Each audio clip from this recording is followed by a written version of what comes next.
नमस्कार, good morning. आप देख रहे हैं डीडी न्यूज। आपके साथ मैं हूं गौरव श्रीवास्तव और मेरे साथ मेरी सहयोगी मनीषा हैं, जो कि सांकेतिक भाषा के जरिए आपको खबरों से रूबरू करवाएंगी। तो खबरों की शुरुआत करें उससे पहले एक नजर इस वक्त की हेडलाइंस पर। आज से शुरू होगा संसद का बजट सत्र। दोनों सदन को संबोधित करेंगी राष्ट्रपति द्रौपदी मुर्मू। कई महत्वपूर्ण विधेयक लाने की तैयारी में सरकार।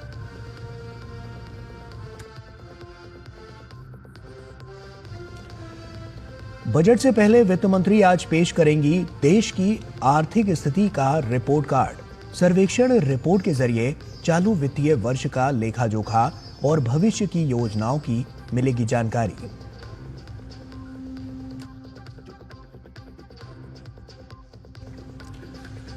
दिल्ली के चुनावी समर में आज फिर गरजेंगे प्रधानमंत्री मोदी। राहुल और प्रियंका गांधी समेत आम आदमी पार्टी के तमाम नेताओं की भी उतरेगी फौज।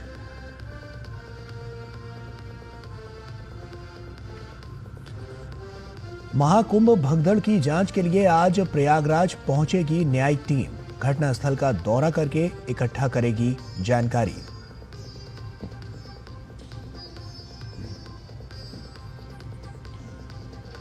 और वॉशिंगटन में हवाई दुर्घटना की जांच शुरू। राष्ट्रपति ट्रंप ने हादसे के लिए बाइडेन और ओबामा सरकार की नीतियों को ठहराया जिम्मेदार। हादसे में सभी 67 लोगों की मौत।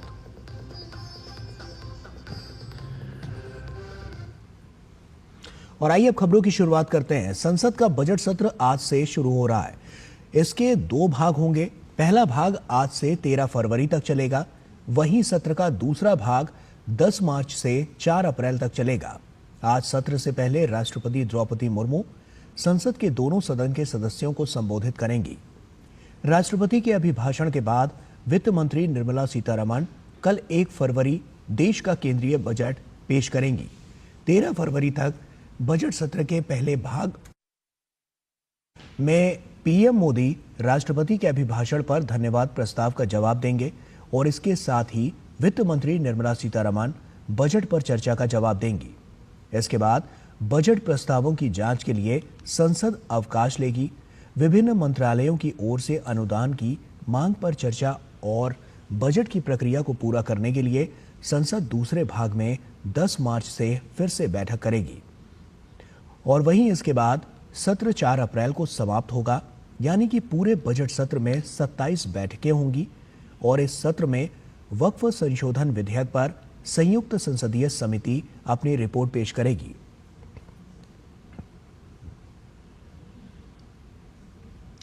बजट सत्र के पहले दिन राष्ट्रपति के अभिभाषण के बाद आज वित्त मंत्री निर्मला सीतारमण लोकसभा और राज्यसभा दोनों में वर्ष 2024 से 25 का आर्थिक सर्वेक्षण पेश करेंगी।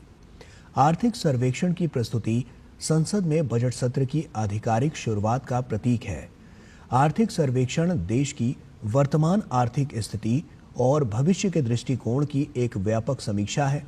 इसे मुख्य आर्थिक सलाहकार वी अनंत नागेश्वरन के मार्गदर्शन में आर्थिक मामलों के विभाग के आर्थिक प्रभाग द्वारा तैयार किया गया है।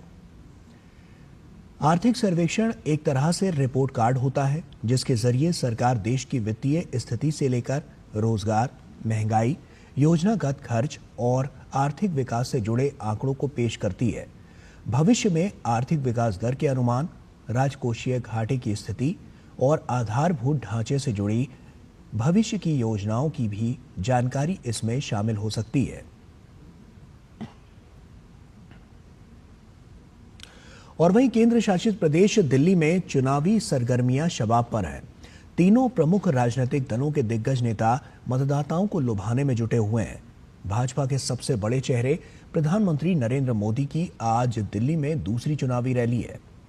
घोंडा के बाद आज प्रधानमंत्री मोदी द्वारका में चुनावी हुंकार भरेंगे।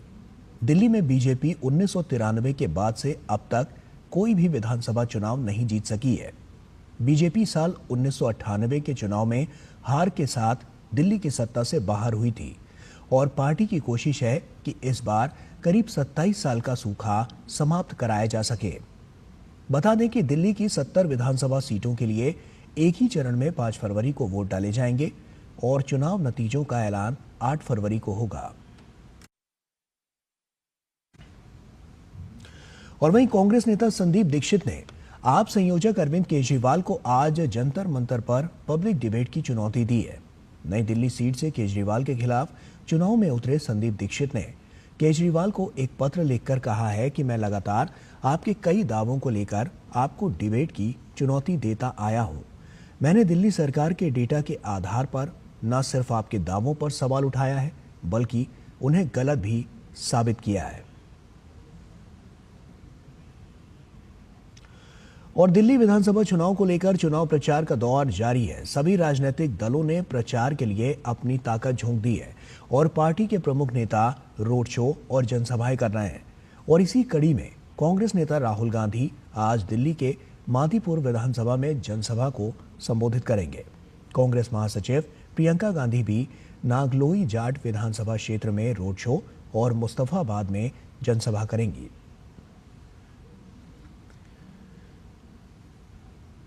महाकुंभ की बात करें तो महाकुंभ दुर्घटना के कारणों का पता लगाने के लिए उत्तर प्रदेश सरकार द्वारा गठित न्यायिक आयोग की टीम आज संगम घाट प्रयागराज का दौरा करेगी। आयोग दुर्घटना के कारण और परिस्थितियों की जांच करेगा और भविष्य में ऐसी घटनाओं को रोकने के लिए सिफारिशों के साथ 1 महीने के भीतर अपनी रिपोर्ट देगा। 3 सदस्यीय आयोग का नेतृत्व सेवानिवृत्त इलाहाबाद उच्च न्यायालय के न्यायाधीश हर्ष कुमार कर रहे हैं। आयोग के तीनों सदस्यों ने गुरुवार को लखनऊ के जनपद स्थित अपने कार्यालय पहुंचकर काम शुरू कर दिया था। सोशल मीडिया पर वायरल खबर की 4 तारीख तक प्रयागराज में वाहनों का प्रवेश बंद रहेगा। इस खबर को पूरी तरह से निराधार बताते हुए प्रयागराज के डीएम रविंद्र कुमार मंदार ने कहा है कि सबसे अधिक भीड़ के कारण सिर्फ मौनी अमावस्या के दिन रूट डाइवर्ट किया गया था। रूट पर जो बैरिकेड लगाए गए थे उसे हटाने के भी निर्देश है। 31 जनवरी, 1 और 4 फरवरी को किसी मार्ग में कोई बदलाव नहीं किया जाएगा। उन्होंने बताया कि वसंत पंचमी पर अमृत स्नान के कारण केवल 2 फरवरी और 3 फरवरी को प्रयागराज में वाहनों का प्रवेश प्रतिबंधित रहेगा।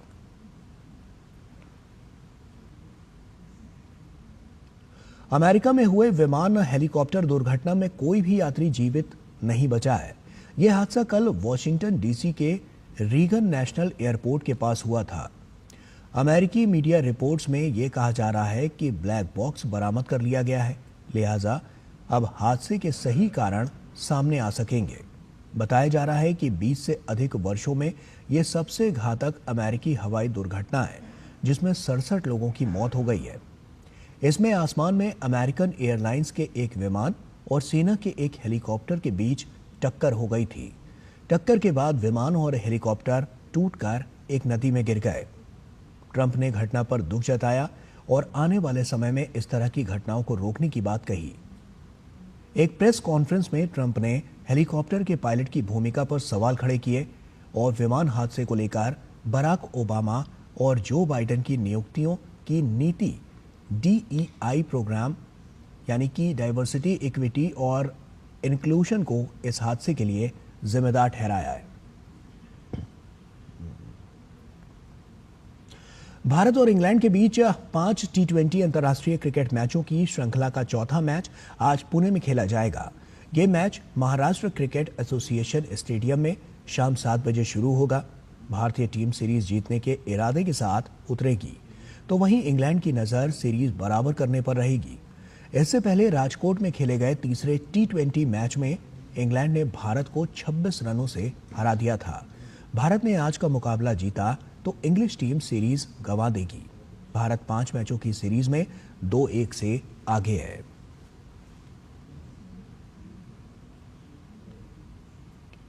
और इसी के साथ फिलहाल इतना ही। पूरी टीम को दीजिए इजाजत। नमस्कार।